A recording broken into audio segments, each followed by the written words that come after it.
What is going on, guys? It is Liam, and we're doing another Draw and Yap Dungeons of Immortal Magic YouTube video. So if you like art, drawing, whatever it is, you like Dungeons of Immortal Magic, the card game, we're just going to be yapping about stuff like that. So stay on this video if you have a decent attention span. So let's jump right into it. So I want to talk today about boredom theory. Now, what is boredom theory? Sounds kind of boring. You know what I'm saying? It sounds boring. But basically, boredom theory is the theory that being bored is good and it is not a bad thing, and you should be bored more. And being bored is healthy and good for you, especially for your art. Now, if you're an artist and you are unproductive with your art, this is going to help you a ton. All right, so I'm going to just be drawing while I talk. But basically, the premise of this is my audio got fully deleted, so I had to re-record this whole video. So I was drawing like this whole page. I'm working on like page 5 of the issue 1. So y'all are going to see the progress on issue 1, page 5. I'm going to be showing that progress in time-lapse while I yap. In today's world, we're very distracted, and our brains see boredom as bad and terrible for survival. So what our brains want to do is it wants to stimulate while we do something bored. So if we're at work, we want to throw on some music, throw on a podcast, and that's normal things to do, you know what I'm saying? But our brains is like, boredom's bad. We got to stimulate. We need music, we need this, right? So if you're doing artwork, right? And not every part of art is super fun and awesome and exciting, It's not like a bank robbery, gun chase scene, you know what I'm saying? It's not as exciting as that, right? So when you're doing your art and you're playing music and you're checking your phone and you listen to a podcast, right? Stuff like that. It stimulates your brain in 2 ways, and it tires your brain out, right? So as an artist, I'm going to break this down real simple. What you need to be doing is sitting down and drawing with no other stimulation, just you and your art. And when you're alone with your art, that's when your true art comes out, because it's just you and your art. There is nothing affecting your art in that moment but you, and you are truly your art.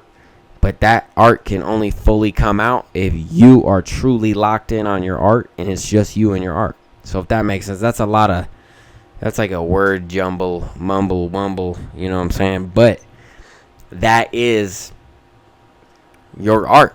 When it is just you alone in your room with no music, no noise, just you and your art, just the pencil and the paper, that it is truly expressed through you, everything. Because you can only focus on your artwork. You can only focus on the drawing, right?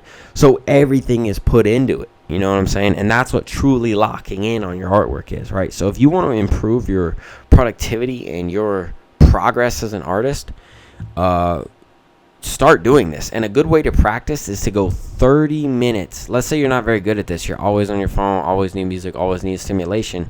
A good practice for this is to just take like 30 minutes of pure locking in.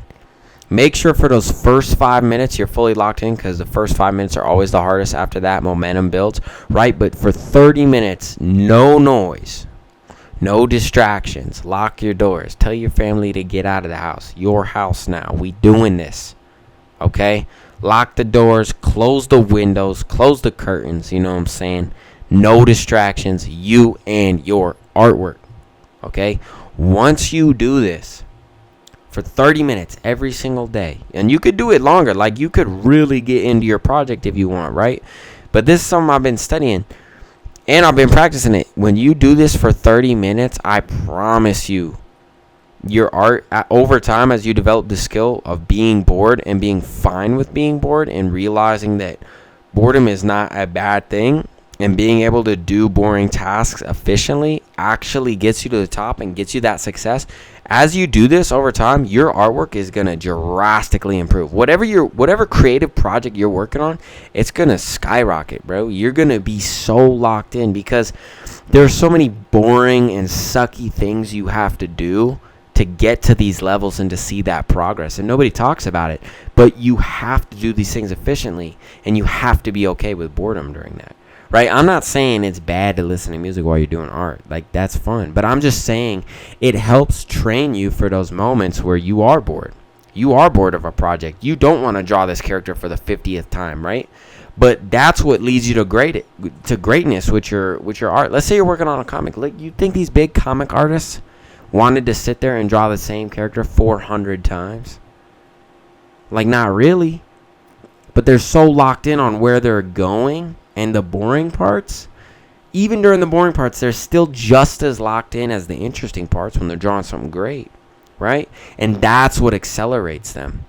Like, someone who works all the way through the boring stuff at 100% and, will do way better than someone who's better at art but just can't focus during the boring stuff. They're going to get so much better than them, right? The guy who's way better at art and illustration but just can't focus during those boring, so-called boring, hard parts of the drawings and artworks and stuff. This applies to practicing your theories and fundamentals, right? You don't always want to sit down and practice your composition of shapes and perspective, right? And human figure. You don't always want to do that. But the person who can and fully lock in through that and do that, they're going straight to the top. And that's just the truth. So that is my wisdom for y'all today. You guys have got to take that to heart. If you want your artwork to improve, your success to improve, your creative projects to improve, you have to do this, guys. All right? If you do this, it's going to greatly improve. Drop down in the comments below if it does improve for you. And drop down in the comments below what you guys want to see me do, what you guys want to see me yap about next. And for my card game players out there, we do have a new dungeon play set dropping. I think in the next month or so, it's going to be 3 Dungeon Skeleton add-ons. Artwork done by my boy at Ralcos_. Go follow him on Instagram. Great artist. And this set is going to come with 3 cards and a couple collector editions of these cards. Really rare cards. And then it's also going to come with a rule book to play with like 3 or 4 different ways to play with them in your dungeon. It's going to be lit. So that's for my TCG players out there. And for my comic readers, enthusiasts, interested people, if you're interested in the comic, it is going to be coming out in 1 month or 2 months. I've been working my butt off for this. It takes me like multiple days just to get 1 page out here. And, I'm improving. I've been posting videos about improvement. So we really on the grind with this. So stay tuned. If you're seeing this, if you ain't subscribed, please subscribe because I want you guys to stay updated with the comic and my project. All right, that's all I have for you guys. Lock in on boredom theory. Love being bored. Get locked in when you're bored. You know what I'm saying? And I'll see y'all in the next one.